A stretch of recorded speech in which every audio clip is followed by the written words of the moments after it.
Hey guys, I'm doing a real quick bi-weekly State of the Oil Change Union video. I've got two topics to discuss real quickly. They're both of the same nature, but they're both the things that have come out in the past week. I'm going to start with the big news coming out of Take 5 that they announced they're going to be dropping Castrol.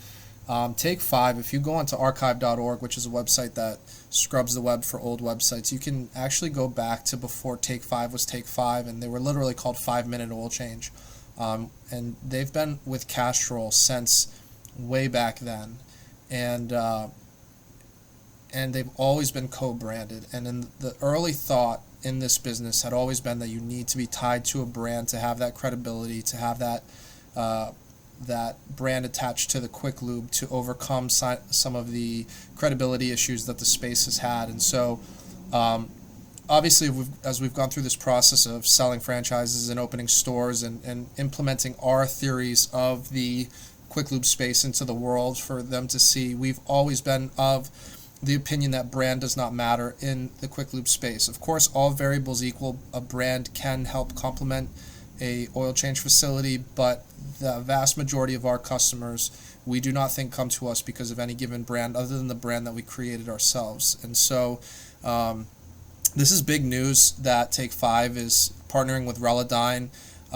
As much as the Relodyne folks would love to say that Duramax is a national known brand, you know, if you were to poll 100 people out on the street, they're going to think that it's a diesel engine. They're not going to know that it's a line of motor oil, and it's kind of piggybacking on that. But in any case, the actual real world implication of this is that Take 5 is going to be using what's considered a quote unquote house oil. And that is something that the people at Take 5, who they have some very smart people over there, they took into consideration and then decided that they built their brand to the point where they can do this service without having to be attached to Castrol any longer, which is probably one of the most premium brands in our space. As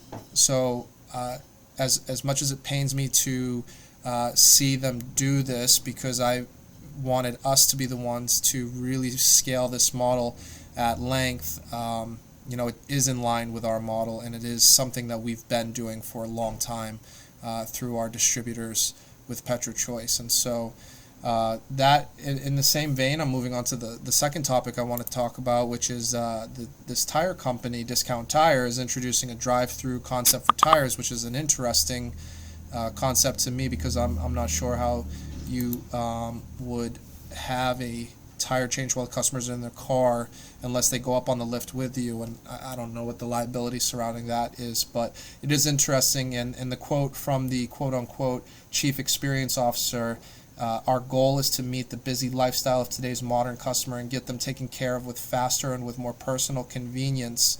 That's also in line with the model that we've rolled out and what we're trying to scale in our space. And so looks like they're going to try out at one location before they start moving into other locations. But you know, this is something we've been doing for a long time. You know, when COVID hit, we didn't have to tell customers to leave the waiting room. They were already staying in their cars. We didn't have to talk about transparency because they were already hearing our ecosystem as they went through the service. We already engaged with them on a personal level. So these two things are super interesting to me. It only further validates our model, in my opinion, and I think it's good news for the industry, but it just kind of amplifies our need to scale faster so that we can capture that reputation as the brand who does these things in the quick lube space. So that's it for today's video. We'll try to be more interactive with these videos and kind of schedule webinars so that we can take questions and be more interactive with each other. But for right now, I just wanted to pop this off so it can get on YouTube and sent to everybody. But if anyone has any questions about this, go in the Slack channel for the franchisees and hit us up. We'd love to chat with you there.